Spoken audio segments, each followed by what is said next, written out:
program organized by Marthoma College, Chungatra. First of all, I would like to welcome our beloved principal, Dr. Rajiv Thomas, sir, to this session. Welcome, sir. Next, I would like to welcome the main attraction of today's session, our resource person, Dr. CHETHAN SINGHAI, Deputy Director, Ramaya Center for Public Policy, Bangalore. Dr. CHETHAN SINGHAI has obtained his doctoral degree from the National Institution of Advanced Studies, Indian Institute of Science Campus, Bangalore. Dr. CHETHAN received the prestigious Erasmus Mundus Scholarship to pursue Masters in Lifelong Learning, Policy and Management. Dr. CHETHAN has worked as Assistant Professor at the National Law School of India, University, Bangalore, and St. Joseph College, Bangalore. He is a recipient of Social Justice Medal awarded by the Ministry of Law and Justice, Government of India, for his service towards human rights and women empowerment. He is the member Academic Council, Karnataka Residential Educational Institutions Society, Government of Karnataka. In addition to this, he also holds various positions like committee member to finalize the draft national education policy constituted by the Ministry of Education and chief consultant in draft national education policy in the past years. He was nominated as member convener to the subcommittee of draft the implementation roadmap on governance and regulation in higher education by the government of Karnataka. He has published 2 books and more than 25 national and international publications in peer-reviewed journal on issues related to higher education, space policy, and human rights. And today, he handled a session on the topic, the accidental theft, understanding plagiarism and research ethics. We heartily welcome you, sir. I once again welcome all the delegates to this session. Hope this session will be a fruitful session to you all. Thank you. Yes, sir. So, Professor Rajiv, sir, should we go ahead with the... Okay, sir, we can start, sir. At present, yes, we have around 100 participants. Wonderful. 50 of them are seeing the videos and participating in the classes. Sure, sir. Nearly 40-45 will join with us. Our PGs and research students are in the seminar hall viewing the presentation. Okay, sir. Very nice. Very nice. So it'll be good to see the videos if they're on, because so that we feel like we are having this virtual but feel the lively conversation going on if possible. Okay, sir. Otherwise, I understand the limitations. With this note, thank you very much, Professor Rajiv Thomas, sir, for inviting me and the faculty members who introduced me, and also the participants of the FDP for advanced wishes for your patience for the coming hour or so to listen to my discussion pointers. And I'm cautiously calling it a discussion pointers because ethics and plagiarism is something which is not supposed to be theorized. They are something which have to be practiced. And as a result of that, there has to be a lot of discussion that, there are some minor questions. For example, let's maybe once I'm seeing here some or people in auditorium here, PG students, maybe on the left of you, so who is sitting on your left maybe had an idea, and the person sitting on the right might also think the same, but it all depends upon who is the first person to communicate that idea. That person becomes the owner of that idea. But both of them, you might have been thinking in your mind about some idea, but it's a person who first communicates the idea who becomes the owner. So that is a very simple example of what you call accidental theft. So there, the person who is second, when thinking about the idea of something, might be the person who is actually borrowing the idea of the first person. So hence, it is very, very intuitive. It is not theorized. It is very intuitive. So hence, I would expect a lot of discussions, and I would want you to please pose questions during the presentation also. With this, I'll share my slide. So for me, slides are just as enablers. They are not the kind of text per se. Okay. So just one second. I also want to see you and see the slides. So I just see how it can work. Okay. Are my slides moving? Yes, sir. Are they Visible? moving? Not. Yes. Okay, sir. Okay. Yes, Okay. yes, yes. Good. So this is an experiment I was trying today on Google Meet, whether we can do. So I connected two screens, so it is working effectively. Thank you. Well, very good afternoon once again. I really appreciate the title, very well thought out. Organizers have spent a lot of time in organizing this title itself, which made me thinking, and why it is an accidental theft. So I have put a question mark because in most of our context, we often consider copying as accidental, but nowadays it has become conscious. So it has become an informed accident. We know that we are going to hit somewhere, but we still do it. And I don't blame you or me. I blame what I'm going to share in this next slide. There are professional pressures, like Professor Raju sir and me as Dean of School of Social Science and sir as principal there, we put pressures on you, both of us, because we have pressures above us for publication, because there is NAC, National Assessment Accreditation Council. The PhD guides put pressures on students to publish, and that is what we have led to what we call the principle of publish or perish these days. So sometimes it so becomes that we don't want to feel it is accidental, but it happens because we are doing it also by knowingly that this is what we are doing is wrong, but there are pressures. And then there is also this issue about sir, can you please mute? Yeah, thank you. There is also this pressure about tenure and retention of job. So most of our PhD students or those who are in PG courses or those who are in doing early career researchers, you also have some pressures in terms of permanent positions. So to get into permanent position, you have to have certain score. And what is that score? Publication score, a research grant score. So like our academic performance index also is a constant pressure on you to publish and to do more research work and so on and so forth. And because of those pressures, we also tend to either do accidental, but at the same time, sometimes do consciously do commit a crime, which is plagiarism, right? And also there's a pressure of keeping up with peers, right? So as I said, at least let's say the example of the auditorium here, you are all sitting together. The person on your left and right is every day publishing papers, quite a pace, which is beyond your thinking. So you will also want to catch up with that space. So the rigor in terms of publication, and you end up also having peer pressures and keeping up with that person.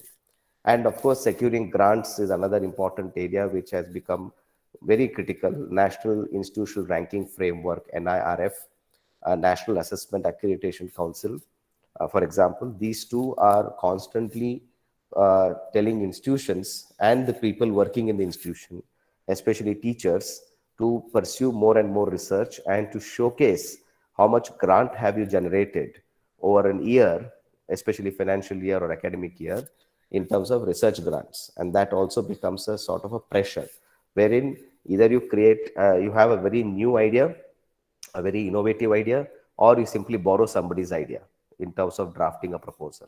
So borrowing somebody's idea without acknowledgement is plagiarism. With acknowledgement is not plagiarism. But what is the amount that you can borrow, which we can discuss in the eventual slides. But that is where I was saying it could be accidental that you're borrowing without knowing what somebody has done work on that. Or it could be simply that you have borrowed because there's a pressure on you. For example, the Newton's law, first law, second law, third law. We all know it is Newton's law now, but can we say today that I was not aware about this apple falling from the tree and Newton becoming the founder of this theory of gravitation? We cannot say that today. So that is not accidental. That is purposive. So there is something called accidental, then there is something called purposive. And then also this sense of feeling that I want to be the first one to discover something. And this is mostly in the physics, chemistry, and all the pure basic sciences. In social sciences, we tend to replicate and to develop from where we have learned from. For example, in social sciences, if there are any sociology students, you must be knowing Professor M. N. Srinivas' philosophy and concept of Sanskritization. So we don't have to recreate a new concept for that explanation, but we build upon it. Whereas in physics, chemistry, and all in pure sciences, there's a tendency to, of course, contribute and start with what is there, but to build from there and try to create something, discover something new, right? So that urge for discovering new also sometimes make you to conduct something which is called as misconduct in research. So in a sense, what we see, why does misconduct happen?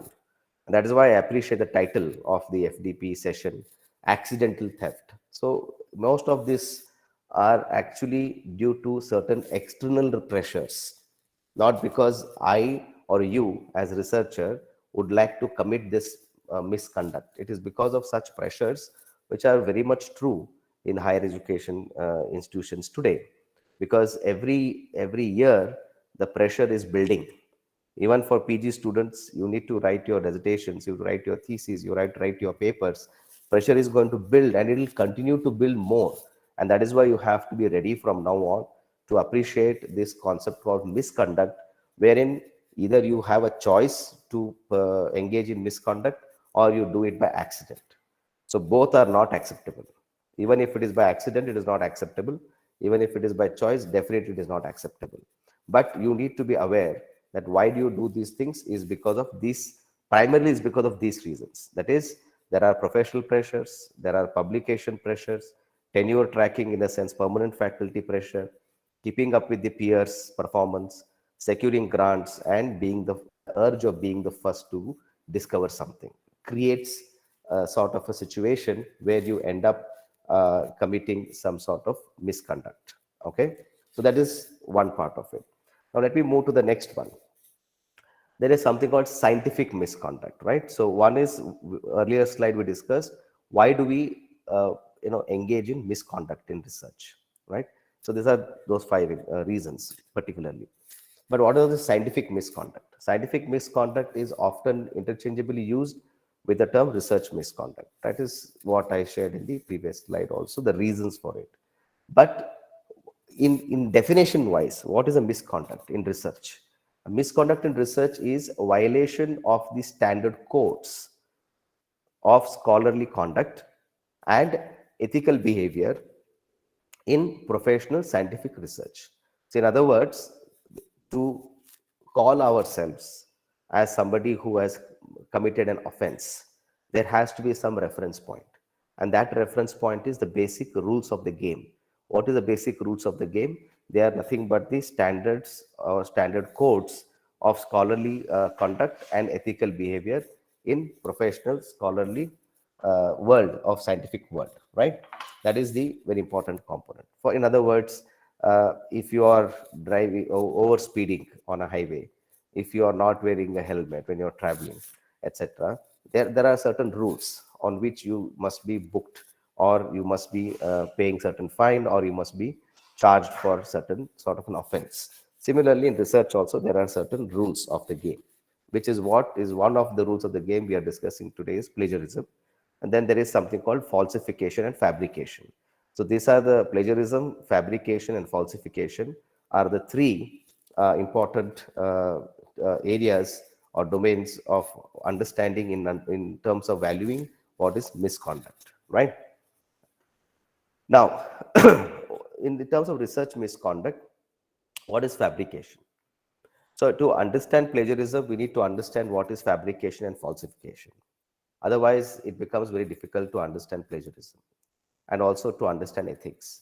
Fabrication in research means making up data or results and recording or reporting them, right? So in other words, what happens is that there is a pressure, and I would urge most of our young faculty members who are now recently completed PhD or they had completed research project to think about what I'm going to share now and maybe engage in a discussion on this. That is, fabrication means making up of data or results and recording or reporting them. So what happens is we have an hypothesis very often when we do a research. There's a tendency of having definitely an hypothesis depending on the guide. Some guides want it to have research questions. Some guides want an hypothesis. It depends on the training, on the framework which they come from, methodological framework. So let's say hypothesis. So there is a hypothesis that higher the civic literacy, that is higher the knowledge about society and politics and all those things, higher will be the civic engagement. That is, people will go to vote, people will go and meet the local corporator, local MLA, and get their problem solved. So, and then they are able to enhance the quality of life. The hypothesis is higher the civic literacy, higher will lead to higher civic engagement, which could potentially lead to better quality of life, right? So upward arrow mark, higher civic literacy, higher civic engagement, better quality of life. That's a hypothesis. Now what happens? A researcher goes with this hypothesis on the ground and starts collecting data, and then finds out that it is not the case. Higher the civic literacy is not leading to higher civic engagement, and hence there is no such correlation or effect on the quality of life. Now what happens? The researcher is under confusion, and especially if the guide is very strict, and if the guide really wants this to happen, not that all guides are like that, but there are pressures. What happens? That's a time when you make up data. What you make up data is to create data such a way that this hypothesis is proven, right? But the reality might not be the same, but you make up that data. That is called fabrication. And when you make up that data, you will definitely complete the study, but at any given point of time, there is going to be a certain critical review of it at any point of time, and I think it will be exposing certain misconduct, and that is called as fabrication. Now, let me ask any one of you, if Professor Rajiv sir allows for interaction. I don't know the process. If some of you can unmute and share, have you come across this experience of fabrication? And you went to a situation that we were stuck and the hypothesis has to be changed. Any example on this line on fabrication? Did you get what is fabrication? Maybe Ms. Shruti, if you want to share something. I can see some names here, so I'm calling out. Binisha, Ashika, Sahana, and others. Who is there? Anybody from the auditorium? Let us make it interactive, otherwise afternoon it's not fair. Sir, we can engage in discussion, right? Okay, sir. Okay, fine, sir. Yeah, okay, sir. Okay. So have you got this concept of fabric, everybody? So can you please share of any experience or any issues you had with regard to proving your hypothesis, where you had to change the hypothesis, and why would you change the hypothesis? Anybody? Just a wild guess. Okay. So maybe you can send your message on chat box meanwhile when you are getting warmed up. Yeah, so that is the first part. Fabrication is the first of its type in terms of misconduct or unethical practice in research. The second is falsification. That's also very critical. So falsification means manipulating research material itself. Not just the data, but the material itself. In the sense, it's more applicable in science, but it is also applicable in social sciences. But it also includes not just manipulating research material, but also omitting data. So there are some data points you have collected, which you feel is not aligning to the hypothesis or the findings that you wanted to get. So you simply ignore that data. That is also not correct, and that is not acceptable. Once you collect data, you have to report it. You cannot be very selective in using data. All data is important, and as a result of that, you need to collectively bring together that particular information but report it, saying that this data was collected during the field work. However, this data is not relevant because of these reasons. That is acceptable. But very often what happens is we want to use data which is only relevant to our research questions. But we are all human beings. As Aristotle says, man is a social being or animal. So when we interview people, they also share some data which is not relevant to you. When you're having FGD, focus group discussion, when you're having an interview, when you're having a questionnaire administered, you may find something, or your observation also. When you go to collect data, you're observing something. That also is there in your mind. but you feel always that, oh, this is not relevant to my study or directly not relevant to my study. So you cannot omit information in those cases, but you have to cite it somewhere, but uh, make a disclaimer saying that this is something which I would not want to report, and say that, but still it was collected. And that is one type of omission. The other type of omission is the data is very relevant, but it is not addressing your hypothesis. It might challenge your hypothesis. So you are omitting it, you are leaving out that information with a specific plan in mind or with a specific reason. That is also not acceptable. So falsification, fabrication are two important aspects of misconduct. So fabrication happens mostly in the social sciences domain, and falsification happens mostly in the sciences domain, mostly. But they are not watertight compartments. But the third one is throughout.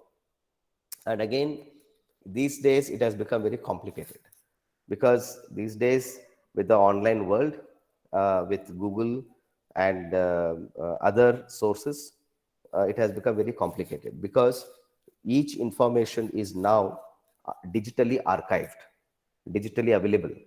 A paper published in 1972 could be available on Google or any other source somewhere, right?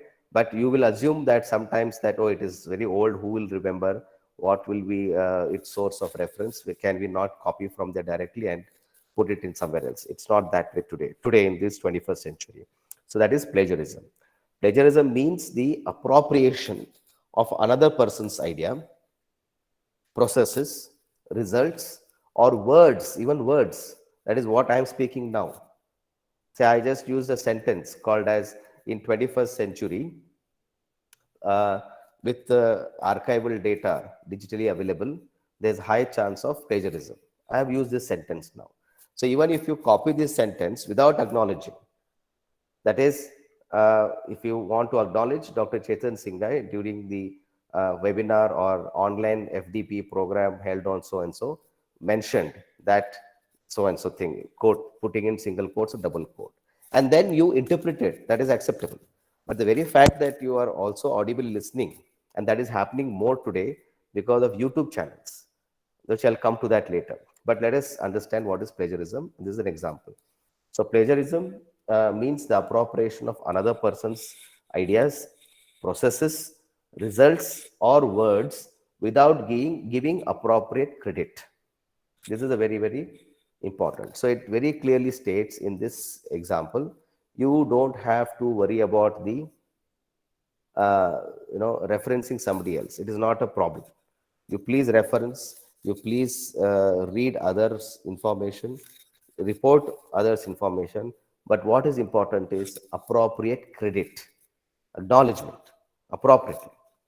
That is very, very important in terms of understanding what is plagiarism and what is not, right? So very often don't think that you need to be original every time. We cannot be human beings. We cannot be original every time. We have to refer to others' work, but you need to make appropriate reference and credit, or to give that credit, right? So let me ask at least this question. This is a very simple question. Let's take this example of another person's ideas, right? During during the pandemic, many of us in our day-to-day life had certain ideas how to manage this pandemic.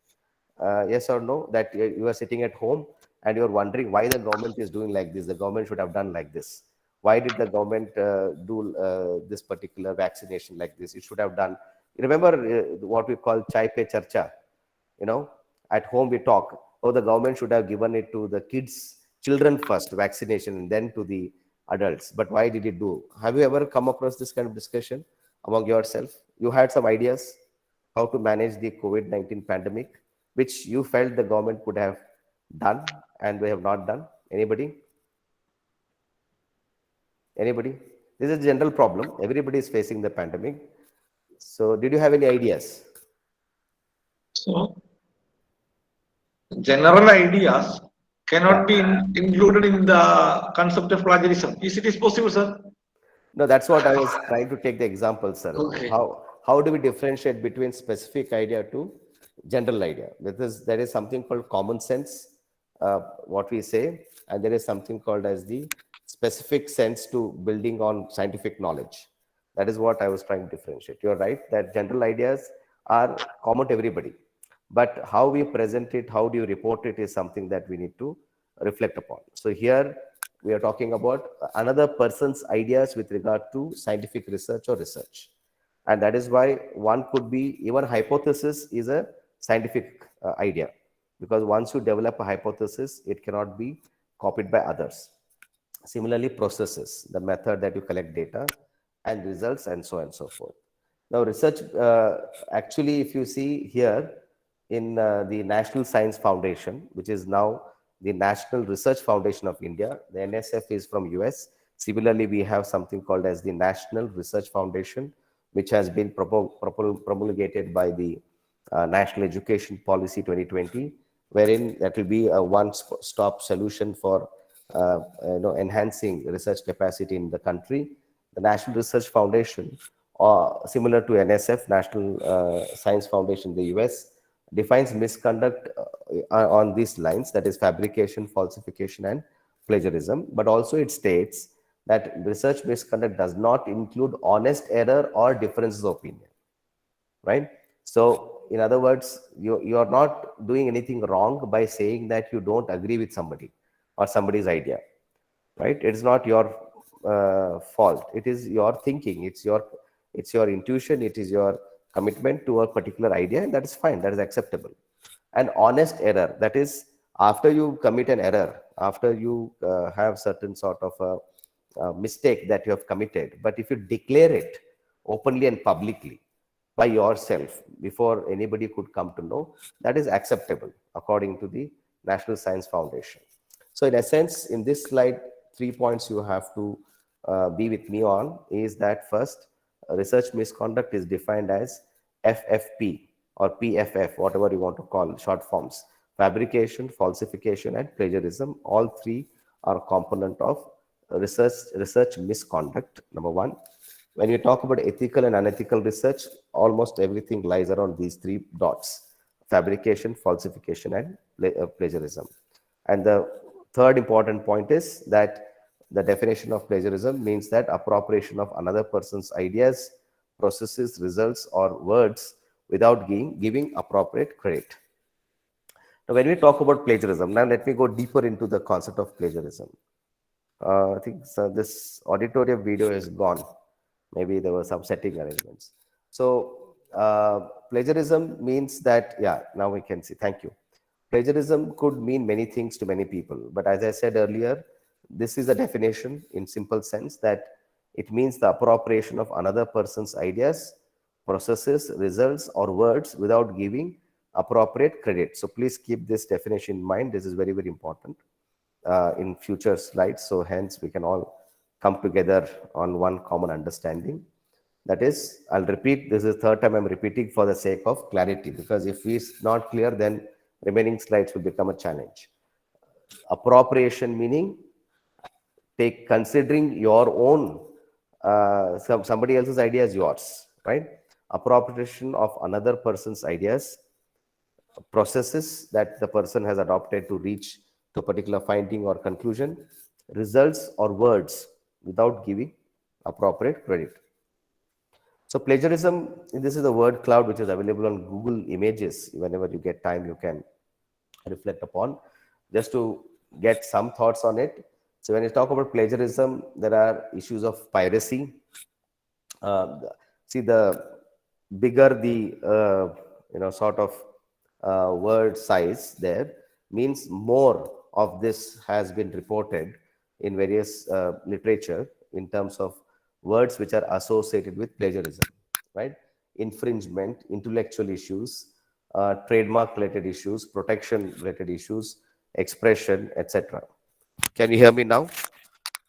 Am I audible? Did I lose? Somebody message me that. Okay, sir. But somebody says that they need some more sound, sir.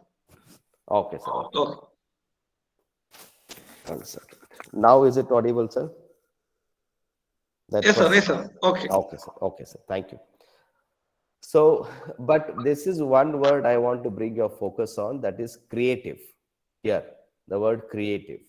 So plagiarism and creative are very interesting sort of relationship there, because when we say here the word creative, we are looking at some to create something new, create something which is something which will help benefit human life.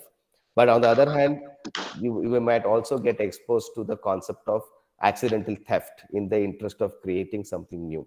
So they both are very much kind of related to each other, but we'll have to see how we can be more creative. But also people use creativity to become to engage in plagiarism. That also we are visible. I have a small slide on that also. But creative here means creating something new without appropriating somebody else's idea, thought, word, etc. Now, this is just a very interesting cartoon which I came across, which communicates parts of what I want to share.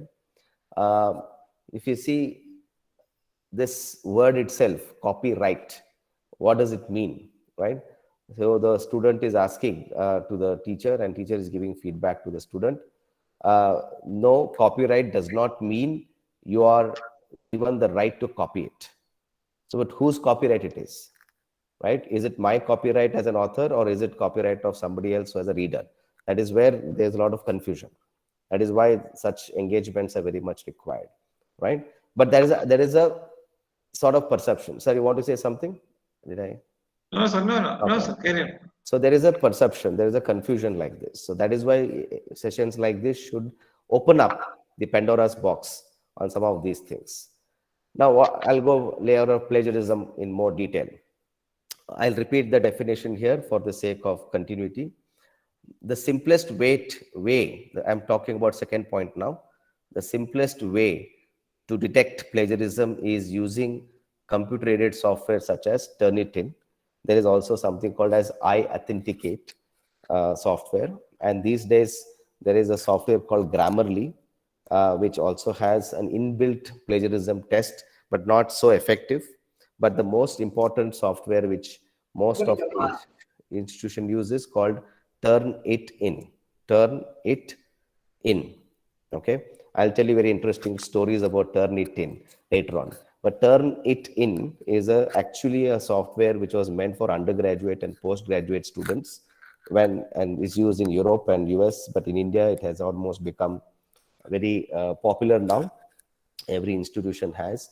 In my previous institution at National Law School, all the undergraduate students who come for BA LLB program, they were supposed to submit their assignments, which was tested by Turnitin, and only that would be accepted at a certain percentile level. That is, I'll come to the second point later, but at a certain percentage, similarity is acceptable, and after that, it will not be acceptable, or it will be declared as plagiarized. Now, at the undergraduate level, they do the training. Second, in Turnitin, what does it do? It does not test plagiarism. It only tests similarity index. Please note down the difference. Turnitin does not test plagiarism per se. It tests the percentage of similarity that you have with somebody else's idea or with somebody else's text or words or results that you have referred to. And those ideas or results or text which is available in the online world. There could be one, say, a Malayalam poem, which is available to you in your day-to-day life, or a Tamil poem or a Kannada poem available to you day-to-day life, which might not have received global attention, which might not have received attention in the World Wide Web or internet. So that will never get reflected in Turnitin, because Turnitin is limited to English text or text which has been indexed or text which has been uploaded on the website, right? So that is one way. Software is the easiest way you can test the plagiarism. The other way which we often do, and I think Professor Rajiv sir and others might have come across this in their research days, where moment we wrote something, right? This is the technology part. I'm now talking about the human part. How do we test plagiarism? Moment today, as a student, when we used to submit to our teachers, they used to look at our face and tell, "Can you write so well?" I'm very doubtful. So I think this was copied from somewhere. That is a very quick reaction. The other way is, oh, you have written something very similar to what I had read last week. So hence, it's not fair. You have to rewrite it. There is a technology part of testing plagiarism. There's a human part of experience and expertise who can tell you on your face whether you are capable of writing like this. So don't think that copying this Malayalam, Tamil, and Kannada poem, which is not there on internet, will help you to overcome Turnitin, and then tomorrow you can maybe cite from there. Maybe not, because there are people who have read, there are people who have who are aware about how good you and me can write. So our teachers know very well, and that also happens in our answer sheets, right? When we correct the papers, we wonder that this student was known to not to write in such a language, but how come this person has written in such a language? Because there is similar language in some other paper. Then we start looking at connections. So it's as simple as that. So one is the technology-based checking of plagiarism. Other is the intuition-based checking of the plagiarism. And the second one, intuition-based checking plagiarism, is very difficult to come through. At least technology we can manage or manipulate to some extent, that is Turnitin. But intuition-based is very, very difficult. And for that, it is very important that we are carefully reviewing whatever the PG students are submitting or the PhD students are submitting. The cautious reading of chapter becomes very, very critical, because Turnitin does not show similarity of text which is in local language, similarity of text which has not been uploaded in the Turnitin database. So hence, there might be something which I missed out. So still the human component in checking plagiarism is very, very critical and important, and it continues to be important, right? And as a result of that, coming back to Turnitin, Turnitin software has something called as similarity indexed, and it is not plagiarism. So what does similarity mean? Similarity index here means that there is a certain acceptable text. Like, as I said, I have a half-page paragraph with me, or 10 lines paragraph with me. Out of these 10 lines, there are 5 or 6 keywords like globalization, privatization, internationalization, universalization, and let's say something like monetization. 5 keywords are there. Now, in this paragraph, entire paragraph, these 5 keywords I have used in my paragraph, in my writing, right, of my thesis on global economy and its implications for India during COVID-19. I have used these 5 keywords, let's say monetization, etc., etc. And Turnitin will highlight these 5 keywords, not the entire paragraph that I have written, because I have not copied the entire paragraph. I have only taken those 5 keywords, right? But I have written that paragraph in my own language, but I only refer to those 5 keywords. Let's say it was written by Rajiv sir. Let's say that first paragraph was written by Rajiv sir. He has used those 5 keywords. When I am writing that same paragraph for something else, I have used his reference, and I have cited the reference also, right? His article or book I have cited. But Turnitin will show that as similarity. What is the similarity? Those 5 words are similar, not the entire paragraph, right? Hence, plagiarism is not what Turnitin does. It shows similarity index. So those 5 words will account for 1% of similarity between Rajiv sir's paper and my writing. Up to 1% we are similar, because we have used 5 keywords out of 1 paragraph of his I have used in my article. So 1%. So hence, it shows similarity between his work and my work. So in UGC, University Grants Commission regulations, they have a levels at which acceptability is. So up to 20% or less than 20%. And of course, there are levels, which I'll come to that again. Up to 20%, I would say, in most cases, similarity is acceptable. So as I said, those 5 words that I've used from Rajiv sir's article will contribute to 1%. Similarly, another 2-3 authors' works I have used, which will come up to, let's say, 15%. Similarity, not plagiarism, similarity, like the word Sanskritization of M.N. Srinivas, like the word, what you call, what are those big words, like this one, Newton's law. These are all standard sentences. We cannot change them. That is why they give that much space. Up to 20%, you can use those standard definitions or standard statements. It is acceptable. But beyond that, you cannot. So that is why Turnitin has been used as a minimum threshold technology for checking plagiarism by UGC and many higher education institutions in the country. And there is similarity check, not plagiarism per se. Similarity meaning, what is the similarity to your text to somebody else's text, and how much you have improvised on that, right? And that up to 20% is acceptable, right? So let me move on. And as I said earlier, Turnitin can be manipulated very easily. But let us not get into the manipulation part, because as I said, there's a human component also. That is, I know how much my student can write. I know how much my PhD guide can write, and what is the level at which they can write. Moment we see something very unusual, it becomes a point of suspicion. And that would lead to snowballing of a sort, and which would lead to actually exploring. And that is more possible in the human component of it. Technology is one, but anyways, UGC says Turnitin is the reference point. Let's take the example now. Now, here at least I would want you to discuss. Otherwise, it becomes very boring. Please take out few minutes. Maybe I will. Is it from auditorium visible to all of you? This text, is it to? So this is a passage from Oliver Sacks' essay, An Anthropologist on Mars, published in 1985. This is the, are you seeing my pointer, sir? The red color? Yes. Yeah. Yes. So this is the text, original text. The cause of autism has also been a matter of dispute. Its incidence is about 1 in 1,000, and it occurs throughout the world. Its features remarkably consistent even in extremely different cultures, is his quote unquote. So this is the original statement, right?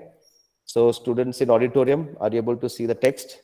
You can show your hands up. Some exercise after lunch is good, like this. No?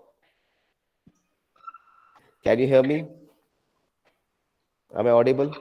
Sir, actually, there is a sound issue in the auditorium. We are trying to solve it. No problem. Generally, No there is no problem, sir. They can see the video. Okay. So now here, both were tested for plagiarism, both in the sense that here, the below one, example 1 and 2. Which example, if any, would you consider to be example of plagiarism? So this is, let's imagine one of you and I am writing example 1, you are writing example 2. This is this reference, right? This is why I said this is intuitive. We have to learn by doing. We have to make our hands dirty to understand plagiarism. So example 1 is, the cause of the condition of autism has been disputed. It occurs in approximately 1 in 1,000 children. It exists in all parts of the world. Its characteristics strikingly similar in vastly different cultures. Sachs is the author who has written it, 1985. Definitely one of them is act of plagiarism. I'll not tell which one for now, but I want you to think through. One of them is, though in both the cases we have mentioned his name and his reference, 1995. Right? By mentioning that doesn't mean we are not acting in act of plagiarism. So that is why. Second one is, in his essay, Sachs indicated some of the known facts about autism, which included that the condition occurred in roughly 1 out of every 1,000 children, as well as characteristically similar across varying culture. Which of this is, according to you? Take a couple of minutes, don't be in a hurry. Which of this, according to you, is an example of plagiarism? Example 1 or example 2?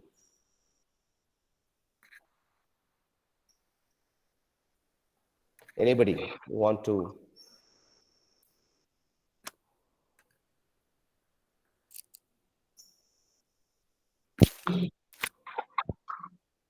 First case, sir. First case. Okay, sir. We'll hold it for now. So I'll take that as an answer.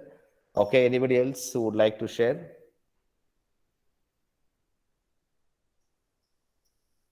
Okay, Suma PC says first example. Okay. So I think we should take more, because unless we, as I said, commit some sort of practice here, will not be. Yeah, good. Ashok Kumar sir says none, as both mentioned the author. Very good. Very innovative.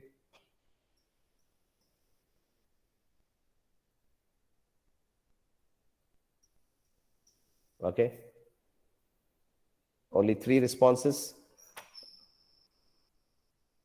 out of how many? 39 participants.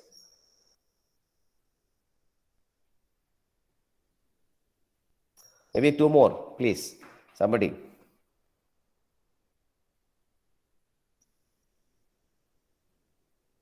Okay, Rati KN, both paraphrasing and mentioning the author name. Okay, fine.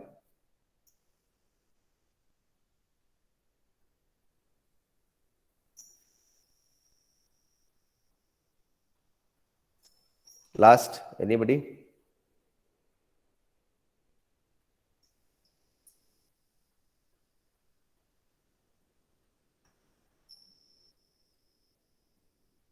Is Binisha MA there? Sahana Shireen. So somebody for first guess. So let us ask, I'm curious now, because it's important to hear from Ashok Kumar sir and Ms. Rati KN, that why do you think that it is not an act of plagiarism? Because they mentioned the author name only, or something else? Is there an option to unmute and speak?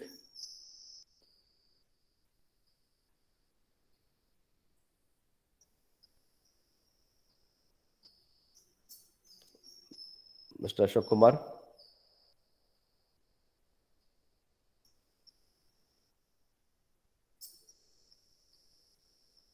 Okay, that's what. So because they mentioned the author's name, you are saying that it is not plagiarism. Okay, fine. So now let me ask the last question to Rati K. Both paraphrasing and mention the author name. Hence, you are saying that it is not plagiarism.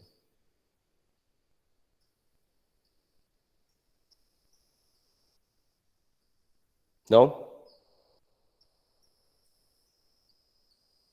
So let's go back to the answer. As Professor Rajiv sir and his colleague said, example 1 is an example of plagiarism, because remember the definition of plagiarism here. Let me go back. Where is it? Okay, it's not going. Appropriation of another person's idea, processes, results, or words without giving the appropriate credit. So here, credit is given, no doubt, but at the same time, as we discussed in the Turnitin, this will come across as somebody again, Rati mentioned, is come across as similarity in terms of the words. Condition of autism, dispute, and then, for example, this one, what we call thousand throughout the world, features remarkably consistent with or extremely different cultures. That word is also there here. So this example 1 immediately appears as an act of plagiarism, because you're also taking the idea and you're citing beyond the required citation, right? What happens is, when you are borrowing such big paragraphs or sentences, and if you see very carefully here, each sentence has to be cited. Even for Mr. Ashok Kumar, after disputed, you need to put a Sachs reference here. After children also, you have to put Sachs reference here and here also. So which is usually not appreciated. It is not something which is not acceptable, but it is not appreciated that you put 3 citations after each sentences, because the entire 3 sentences is coming from, or 4 sentences coming from one source. Hence, it is a very clear sign of plagiarism. Second one is also an act of plagiarism, but it is just one full sentence. Hence, it cannot be counted as plagiarism, because there is a reference to Sachs and his essay, right? But here, if you see, there are 4 sentences, but only one reference. It appears that The first three sentences are yours, and the last sentence is Sachs' sentence. Mr. Ashok Kumar, does it make sense? Because you have made a very creative effort, so that's why I'm trying to come to you with that. So if you can respond to that. So up to, yeah, thanks, Mr. Ashok Kumar. So hence, the first one is a clear sign of plagiarism. The second one is not, because there is a reference. However, it is always good if you are quoting something, if you are, because this is a paraphrasing of this sentence. But imagine if you are quoting this entire sentence and then referring to Sachs, not a problem. But what you have to do is mention the page number of the original source and you indent it, right? Indenting means you take 1 inch from the left inside and the 1 inch from the right inside, so that it appear, and reduce the font. If it's 12 font of your text, make it 11 font, and you show that as a quotation. There you don't have to put quotation mark, just take 1 inch inside, 1 inch from left and 1 inch from right, and mention the 1995 page number, let's say 45, 50, whatever the original page thing is. But the second one is acceptable, the first one is not acceptable. You see, here the idea has been borrowed, no doubt, but paraphrased. And at the same time, acknowledgement, that is credit, has been given by mentioning the author's name. But here we are not giving credit for first sentence, second sentence, and third sentence. We are not giving credit, but it is his idea. Am I making sense? So that is why you need to be little careful. And that is why, see here, like in case of, sorry, Ashok Kumar sir, I'm taking your example, but in case of Ashok Kumar sir's example, this is accidental, because that nuance of looking at each sentence as an act of plagiarism is not visible to us immediately.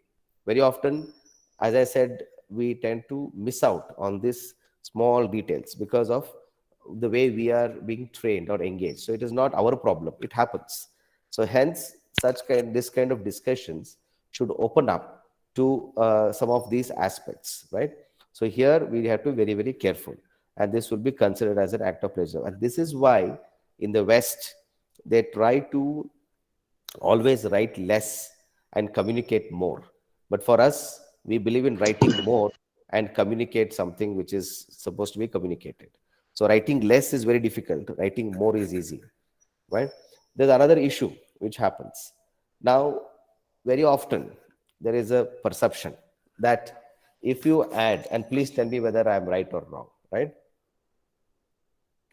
Sorry, I have been my bad throat.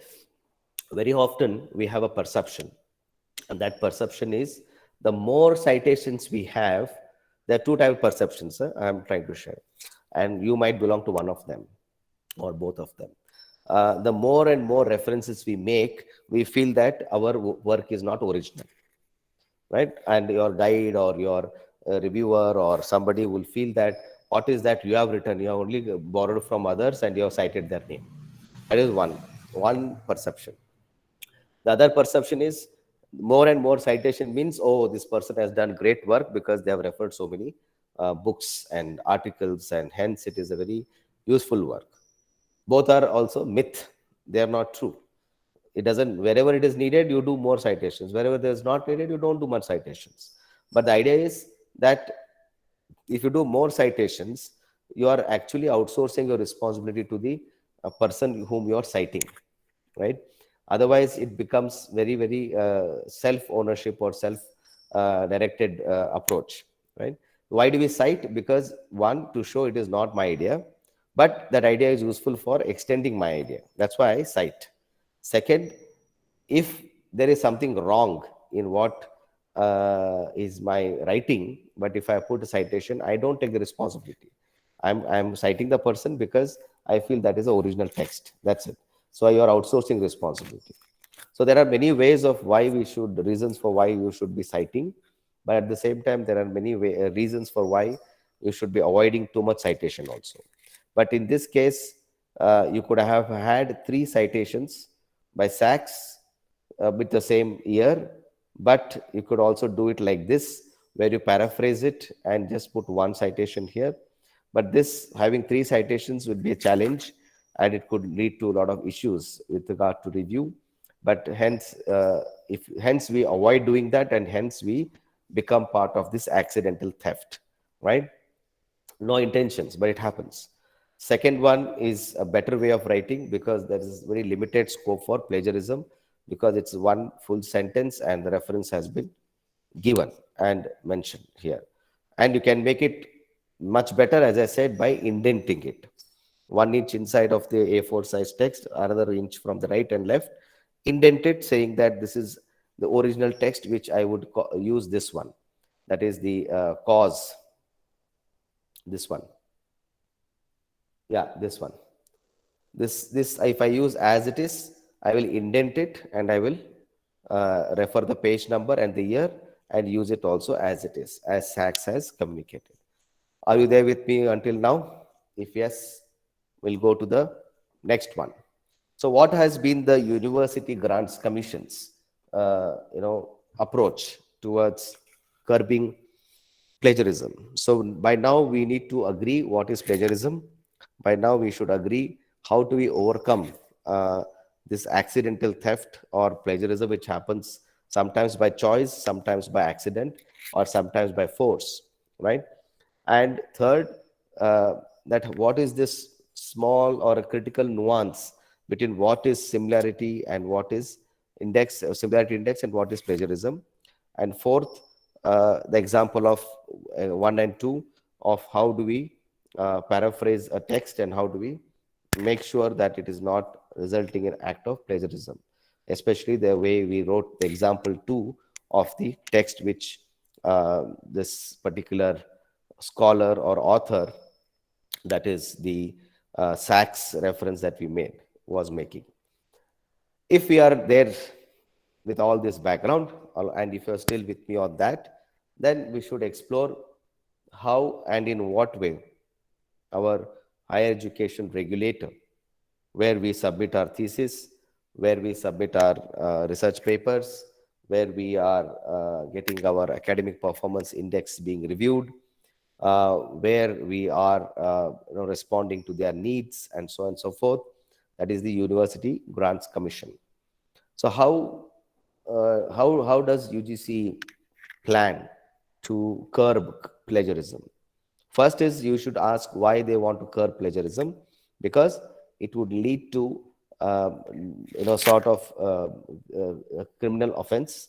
Second, it would be a national shame if some researcher, some scholar from India is caught plagiarism, an act of plagiarism, and being collaborating with some international scholar.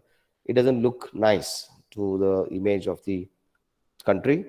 And third, simply in academic world, it is not acceptable that you don't acknowledge somebody's contribution and you tend to use their idea as if it's your idea. Not acceptable. So hence UGC, as a standardization and coordination regulatory commission body, has taken steps to address or curb plagiarism. So now what are those? First is all higher education institutions shall declare and implement the technology-based mechanism using appropriate software so as to ensure that documents such as theses, dissertation, publications, or any other such documents are free of plagiarism at the time of their submission. As I said, 99.9% of institutions are using Turnitin. And I would urge you to also explore that if you have not explored until now. Turnitin is also a software which could help you to also review your own work, right? So one is implementation of technology-based mechanism in respective higher education institutions is one suggestion UGC has been making, and most institutions today have it. Second is the mechanism as defined, that is above, shall be made accessible to all engaged in research work, including student, faculty, and researchers and staff. So if as an institution, the librarian or the library facility, ICT facility, there must be this provision for having this software, Turnitin or iAuthenticate, and that must be accessible. Sorry, I've been having very bad cold. I'm having warm water, sorry. Must be accessible in research work, including student, faculty, researchers, and staff. Every student submitting a thesis, dissertation, or any other such documents to HEIs, that is higher education institution, shall submit an undertaking indicating that the document has been prepared by him or her and that the document is his or her original work and free of any plagiarism. So here is very critical, and that is where Dr. Balram committee, which I was associated with, we also made one more suggestion which is going to come very soon. It is not just the student who has to declare that it is original work and which you all sign as certificate in your thesis or in your dissertation, but it is also the responsibility of the guide and the examiner. The external examiner also is equally responsible. So we had made a recommendation, and in the revised PhD regulation and other research regulation that is going to come very soon, that the external examiner also has to declare that he or she has reviewed the thesis or dissertation and finds it fit for the award, and also declares an undertaking that it is reviewed by him or her and it is fit for award, right? So it means till date the external examiner had no such formal role. It was just that they come down, listen to your presentation, and ask few questions, and then say yes, we can award the degree. That's not acceptable. That thing, they need to have responsibility. In addition to students and the guide, they have to also provide that. Then UGC also says that the undertaking should include the fact that document has been duly checked through a plagiarism detection tool, which is a Turnitin. Here, that's the reason I kept on telling you. There's a difference between plagiarism and similarity. So up to certain percentage, similarity is acceptable because similarity is not the same as plagiarism. So in the Evans paragraph that I used, even if I use the example 2, it could still show some sort of similarity because autism and cultural societies, etc., are his keywords. Even though I have paraphrased it and I have cited his name, it will show as what you call similarity index. That's why, to avoid any sort of such popular words getting under plagiarism, some percentage has been given as acceptable. That is up to 15-20% sometime. Now, each supervisor shall submit a certificate indicating that the work done by researcher under him or her is plagiarism free. That is not just supervisor. Going forward, it would be the examiner also, who has to submit such certificate and saying that they are able to get in. And all your dissertation that you submit in Shodh Ganga, right, that will also be subject to Turnitin and software tests, and that would be one way of looking at it. Now, other ways of understanding the UGC, right? How does UGC refer to similarity checks for exclusion from plagiarism? So, as I said, in Turnitin, it checks similarity, not plagiarism. Plagiarism means, we discussed, that you are borrowing ideas, text, knowledge, values, etc., from somebody and citing them as yours, but not somebody else's. That is plagiarism. Similarity is not that. If you go back to the Evans text here, this is, in technical sense, this is not plagiarism, which we discussed, right? But it could become plagiarism if the Turnitin software starts highlighting this word autism, right? And 1,000 children, because he also tends to refer to 1 in 1,000, let's say, and that shows similarity with the original text, as well as characteristically similar across varying culture. So he has used the word different cultures. Here we are using the word varying cultures. So the cultures is a common word, so it can show similarity. So here the 3 or 4 words are similar, whereas the entire paragraph is not considered as plagiarized, but those 4 words will be similar. And that 4 words could mean 0.5% out of X percentage, which are similar. So hence, UGC says that similarity checks for plagiarism shall exclude the following. What are the things excluded? All quoted work reproduced with all necessary permission or arbitration. Because let's say if you're working on something on the Indian Constitution and you're referring to many articles of the Constitution. Now, these articles are available in public domain also in the website. But these articles you cannot change because you cannot become the drafting committee member of the Constitution overnight and say, this is because I will be exposed to plagiarism, I will be changing the text of the articles or the fundamental duties or of the some important article of the Constitution. you have to use it as it is, right? So that is why all quoted work. So you have to put it in quotation, and you take attribution or permission in order to cite that original text and say, and put it in indent format, and hence put it in quotes or make it in indent, so that it will be accepted by the Turnitin as not something plagiarized, maybe similar but not plagiarized, right? So similarity checks of plagiarism shall exclude those kind of quotations, so that you don't have to do sort of popular statements as part of your citations. It would be considered as acceptable if at all you are able to exclude the following, that is, all quoted work reproduced with all necessary permission. Second is all reference bibliography, table of content, preface, and acknowledgement are not counted in measuring similarity sort of checks in order by the UGC, because table of contents will lead to similarity, because you have mentioned the titles and subtitles in the table of contents, and in the thesis also, or in the subsequent chapters also, you have mentioned all of this. So there could be some sort of similarity. So it will exclude those things. Thirdly, all generic terms, laws, standard symbols, and standard questions, like the word India, like the word national anthem, like the word national animal. These are all common words, right? As we discussed earlier. But those are also excluded by the software. So in essence, what we are seeing is a research work carried out by the student, faculty, researcher, staff, etc., should be based on original ideas, number one. Number, which shall include abstract, summary, hypothesis, observation, results, conclusions, and recommendations only, and shall not have any similarities. It shall exclude a common knowledge or coincidental terms up to 14 consecutive words. So, as we go here, this one, the cause of autism. So how many words are there? 1, 2, 3, 4, 5, 6, 7, 8, 9, 10, 11, 12, 13, 14.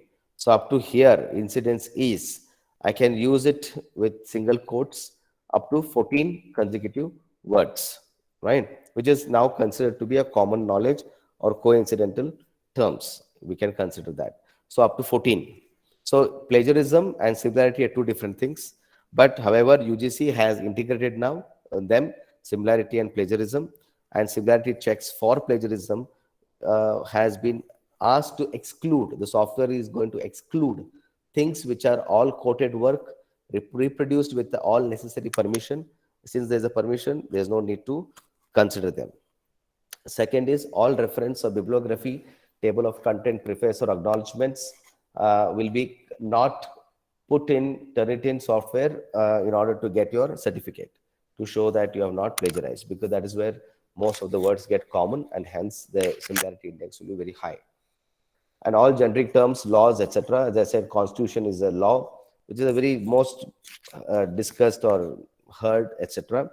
Now, those will be also something which the Turnitin is going to rationalize it and make sure that you don't get unwanted pressure out of it. Now, how does UGC define various levels of plagiarism? So plagiarism, according to UGC, is quantified into following levels in ascending order of severity for the purpose of its definition. Level 0, similarity up to 10%. It is called minor similarity to penalty, and hence no penalty. Minor similarity has no penalty up to 10%. Similarities above 100, above 10% to below 40% is a level 1. Level 2, similarities above 40% to 60% is level 3. Level 2. Level 3, similarities above 60%. So now, anybody could share this. Above 60%, how do we decide that? In your entire, like a thesis is around 200 pages. A book will be around 150 pages. So 60% means not the entire project. Because see, when you are running through Turnitin, you'll be running it through chapters, you'll be running it through the thesis. So 60% will be a number which will be given to you end of the day. So let me see if we can pull out a Turnitin report, which I can show with you right now, so that Turnitin report. Yeah, so I got it. This is, I think, one of my chapter. So that would help you to understand the Turnitin software. Has anybody come across this Turnitin software? Nobody? This is getting very one way. Anybody, please?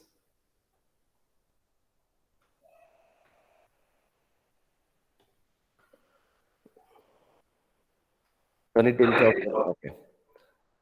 Okay. So I'll share this quickly.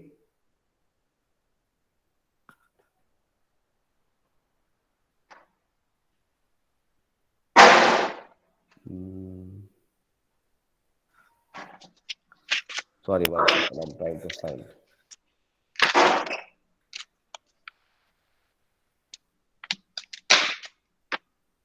Yeah. Can you see this one, sir? Is the PDF visible? Yes, sir. Yes. Yes. So this is, yeah, this is my book chapter, which recently was published in Sage on equity and higher education policy in India, perspectives on the draft NEP 2019. So once this manuscript was submitted to Turnitin, right? So it gives us submission date and it gives us all the detail, word count, character count, and all. You see now, the word higher education in India is a very common word. Everybody knows, everybody talks about it. So it's a very common word. So we cannot ignore that. So I have to use. But the word national policy also is very common. So that will be shown. So like that, it will start highlighting. So each color later on, please remember this 11 blue color, 5 green color, and 4 turquoise color. Okay. 11 blue and 5 green. Just remember this 11 blue and 5 green. I'll show later on. So this is how the paper was, etc., etc. It is already published now. The book is out in print, everything. You see now here, it shows 11% similarity index and how this, and then, sorry. Sorry, sir. Sorry. It shows 11% similarity index. In that 7%, not in that, but generally 7% is from internet sources, 3% from publication, 10% from student papers. So why the student papers? Because in Turnitin, as I said, UG and PG students are also uploading their papers. That itself has become a database in Turnitin. Moment you put in Turnitin somewhere across the world, or it can be in India, it has become a database. So it gives us sources from where we have, where do you think that your text was similar to with whom? So Professor Tilak, who writes on education, who was a former vice chancellor of National University of Education Planning Administration, he writes a lot on higher education. So it is showing that the blue color highlighted text is similar to his work, but not copied, similar. This is 1%. Okay. We can go to that number 3 and see what is that. So JBJ Tilak, Education and Development in India. Let me go to this number 3, purple color, and see what is that. Number 3, if you can, here. So this one, in higher education, the country is witnessing series of reforms in higher education. See, you see, this is a very good example. In higher education, as an author, I could only write in higher education because it is about higher education. But the country is, this is not covered, only reforms in higher education. So now these words are very common words, which Professor Tilak might have used in his writing because he writes a lot on higher education. So his appearance of the word higher education is there, country will be there, reforms in higher education will be there. So, but I've also cited his work called Tilak 2013. In his work, he has also mentioned this. But now it is showing me as similarity, not plagiarism, right? Similarity to these words being used by him in some other paper. But it is not because I have cited his name here. It is because these words have appeared in one of his article. Hence, the Turnitin has picked it up and said this is similar to that. So like that, every sentence, you don't have to worry too much. It is very intuitive. It is not like, don't worry that, oh, whatever I write is going to be tomorrow considered. So that is why UGC says it is similarity index, not plagiarism. Okay. I hope you are there with me until now on that, because now I'll move on to the last part of the discussion.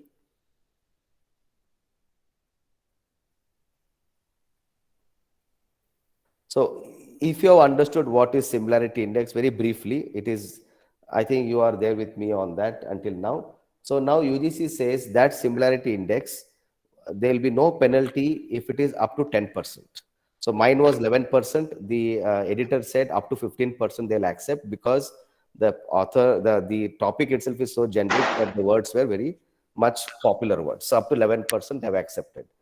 And UGC says up to 10%, there will be minor similarities, no penalty. Up to about 10 to 40% similarities will be there. Now I'll show the penalties. Level 0, no penalty. Level 1 shall be asked to withdraw the manuscript. 10 to 40% means you will be asked to withdraw the manuscript, right? Level 2, this is for students and research scholars. Similarities above 40% to 60%, right? Shall be asked to withdraw manuscript, shall be denied a right to 1 annual increment. Faculty members, you will be denied for 1 annual increment. Shall not be allowed to be supervisor to any new master's, MPhil, PhD student, scholar for a period of 2 years. If you have similarity above 40 to 60%. Similarities above 60%. Shall be asked to withdraw the manuscript, shall be denied a right to 2 successive annual increments. This is the strictness with which UGC wants to adhere to plagiarism. And third is, sorry, this is a new point, but it is part of the third one, shall not be allowed to be supervisor to any new master's, MPhil, PhD scholar for a period of 3 years. So there are 4 levels, and each level, by virtue of their percentage, you will be allocated penalty. So UGC is also very serious about it. So as a result of that, I think we need to be very careful. Whether it is by accident or by choice, it is a crime. So I think we need to be very, very careful on that. So that is why I was trying to use some examples to help you to understand that what are the nuances. So in other part of this is also fabrication of data is also plagiarism, because you might take somebody else's research and try to work around with that and come out with some sort of data, and reporting of that also would lead to an act of plagiarism. And it has happened in many cases. I have seen, at least in many, I have been part of the doctoral advisory committee, DAC, of various students in NIAS, ISEC, and all. So I have found in many cases that they have taken somebody else's data, though they call it as field data, and try to come and showcase it. So falsification is another thing. Now, what are the consequences of misconduct? And this is my last slide, which I would now open up for discussion. Consequence of misconduct, whether it's plagiarism, fabrication, or falsification, could mean to end a career as a researcher, because there have been a great such scholars who have outsourced their work. Like we had very famous former director of IISc, Indian Institute of Science, who writes on an average 1200 to 1400 papers per year. So it means almost 100 papers, 150 papers per month he writes, right? So what happens is those science papers have too many authors, 20 authors, 40 authors, 50 authors. If you go to journal called Nature, there are sometimes 100 and 200 authors. So what happens is, if one of the author commits a mistake of plagiarism, everybody, it's a collective responsibility. Everybody is supposed to be responsible for plagiarism. So some of the great scholars who have got the highest civilian award of the nation was also victim of plagiarism. It could be accidental, but it could be non-accidental, but it was. There's no question about not being ignored, right? So it could end you your researcher. The grounds for dismissal of tenured faculty in future, as UGC has said, that if you are plagiarizing, then you might not get your increments, but also your job opportunities are going to be affected, because these days information is spreading like our COVID virus only, right? It's spreading so fast. Even if today you are hiding from somebody this one, then it is going to be thing. Second, you'll be blacklisted. So National Science Foundation is also looking into blacklisting researchers if they have found plagiarization, right? Okay, so I'll stop here because I wanted to have some questions. Maybe I'll keep this one on so that we can discuss on this. Are any questions, anything? Because this is something which has to be based on discussion. Otherwise, it becomes very monotonous. Any So, question? sir, one question. Please, sir. So the rules regarding plagiarism are very strict. But even though the research scholars are not properly aware about the consequences. So the rules regarding plagiarism you have shown here is very, very serious. Majority of our academicians or scholars are not aware of the situation. So we should create more awareness. Yes, sir. At what level we should create awareness is also very critical, whether it should be at the PhD scholars level or at the faculty at their initial recruitment level or at the level of even senior professors level. So all three levels we have to do, but you have to do it in a different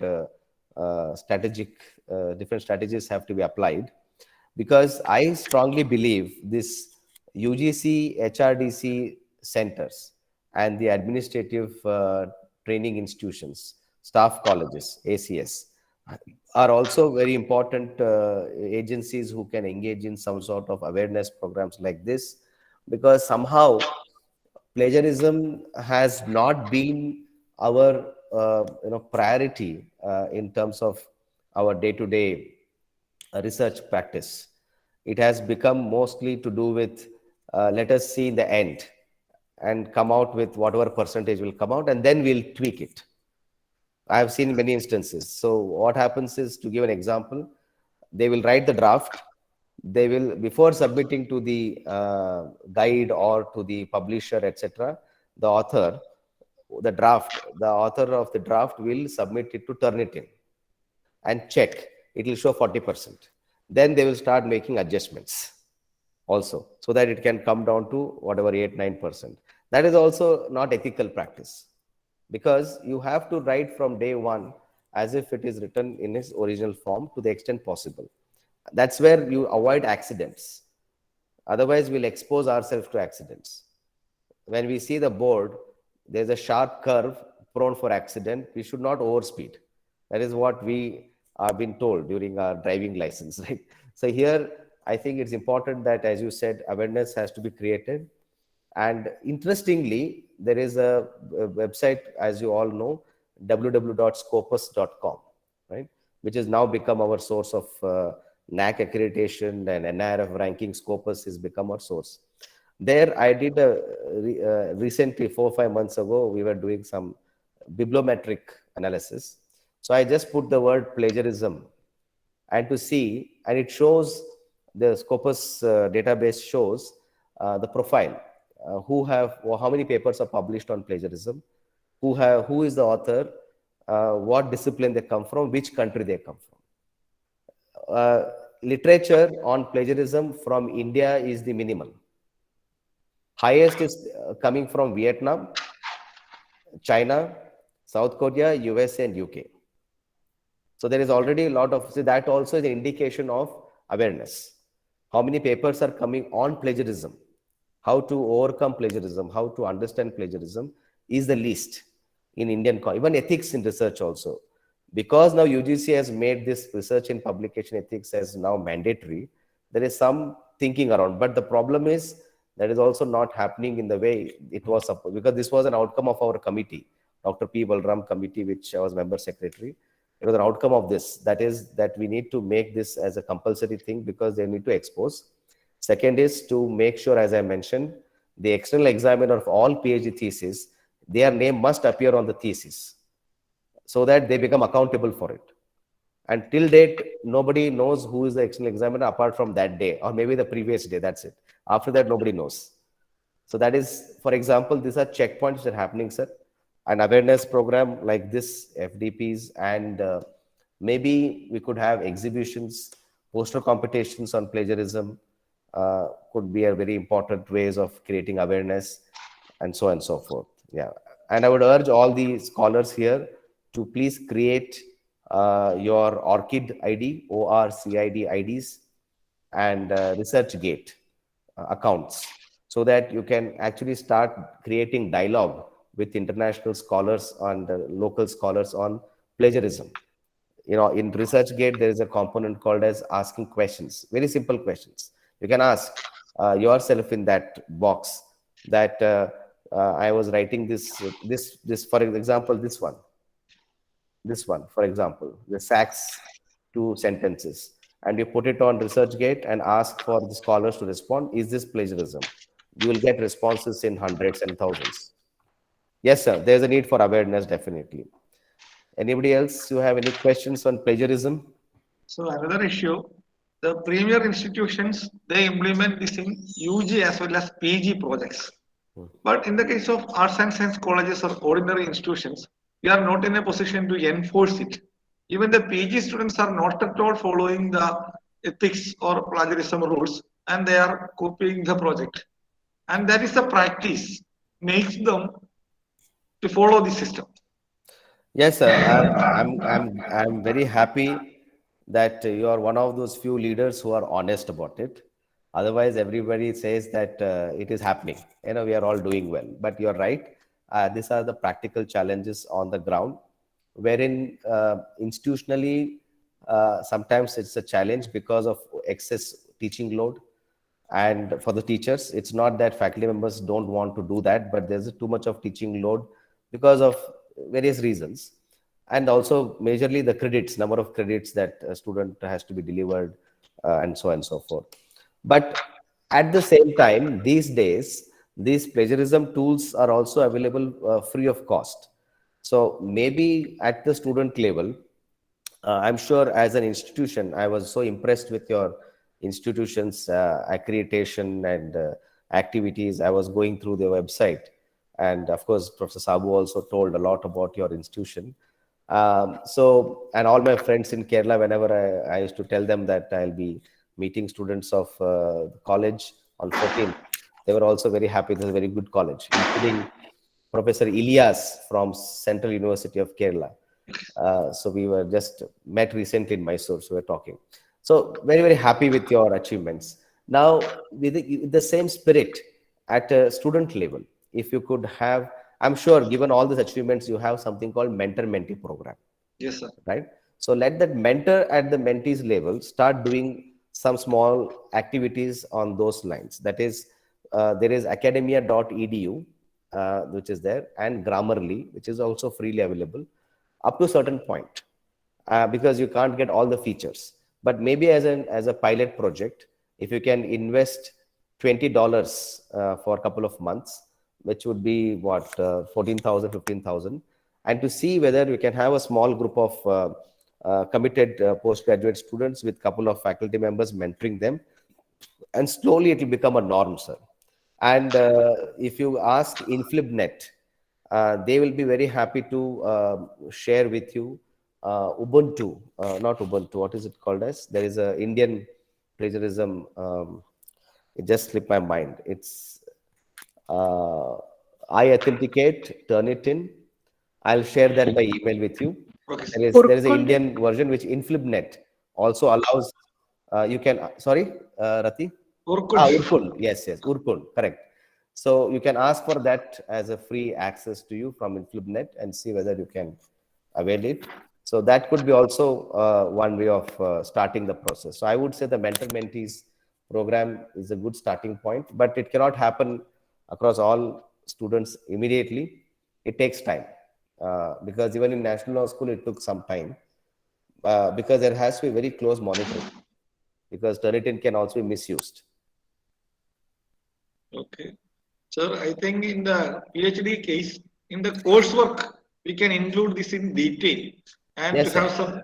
some strict implementation of this. Otherwise, the PhD scholars may not be so much aware about the consequence. Yeah, consequence. Yes, consequence, and it should be practical, sir. It should be practical, and that is why if you see implicitly Why was one was, of course, Scopus index paper to be published for PhD thesis was because to increase the rankings. That is one. But other one is also that those Scopus index journal will go through plagiarism test. That is also one checkpoint, what you call the unintended consequence of this compulsory publication in Scopus is to check plagiarism, at least those two. But what we could do at a micro level is that all PhD students must publish their core chapters in Scopus in the journal. Only then we will accept core chapters, not related chapters. Core chapters.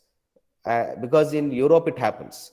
I have seen they finish their thesis in 2 to 3 years. They get 4 or 5 papers published ahead of time. They compile them as chapters and then they write the introduction and conclusion. And they cite the reference that this is where it has been published. So, but that should be the way forward, but it will take some more time. But I think, as you rightly said, sir, coursework, it should not be just sort of an overview, but it should be a practice, focus on consequences. Okay, sir. Thank you, sir, for your wonderful talk.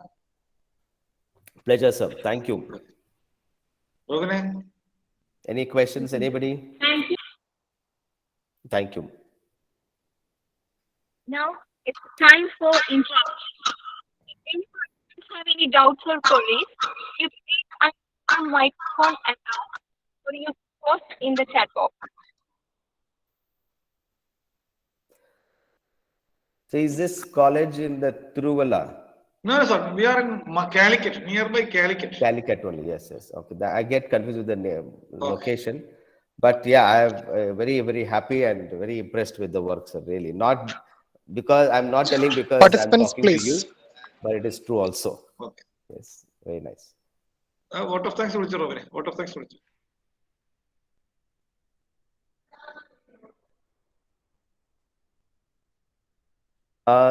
Sylvia Brito. Sir, there is a question in the chat box, sir. I'll just text it in. Can you suggest few free plagiarism softwares? Yeah. But don't depend on these free softwares because they have limited, access. So you can only use it for the sake of, initial check, but don't depend on it. Okay. Just for everybody here. Yeah. Okay, sir. Yes. Thank you. Yeah. Any participants, please?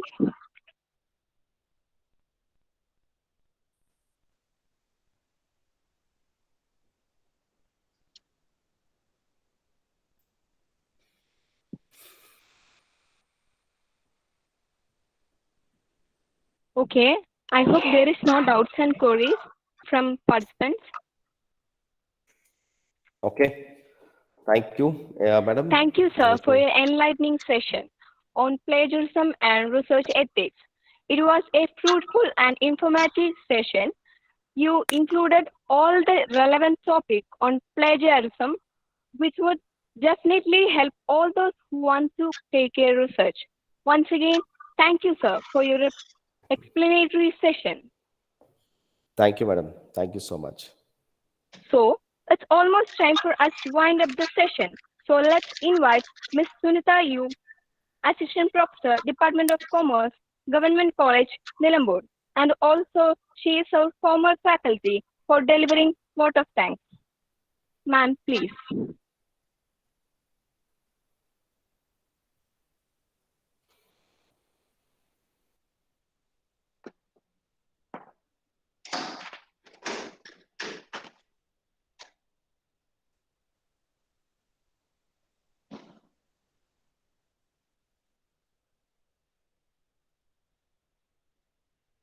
Sunita, ma'am.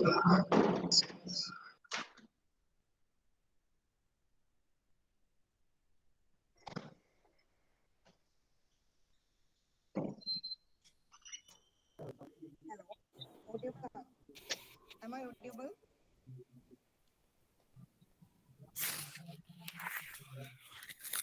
Rogane, Sunita illa, Rogane?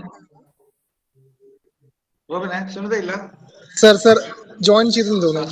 Join Chidun. Sunita? Am I audible?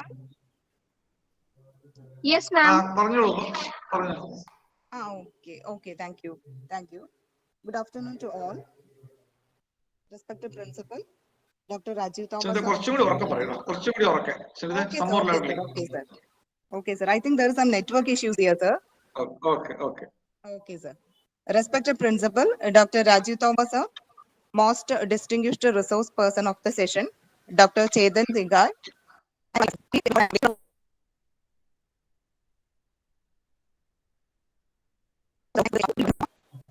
First of all, I would like to thank our honorable resource person of the session, Dr. CHETHAN SINGHAI, for giving a wonderful session for the topic, the accidental theft, understanding plagiarism and research ethics.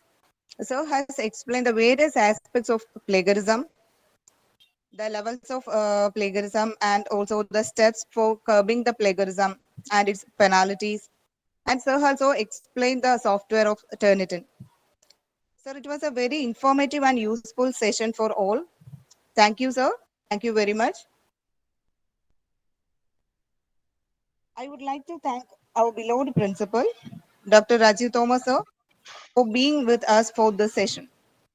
And also, I would like to thank PG and Research Department of Commerce, Marthoma College, Chungatara, for organizing this FDP.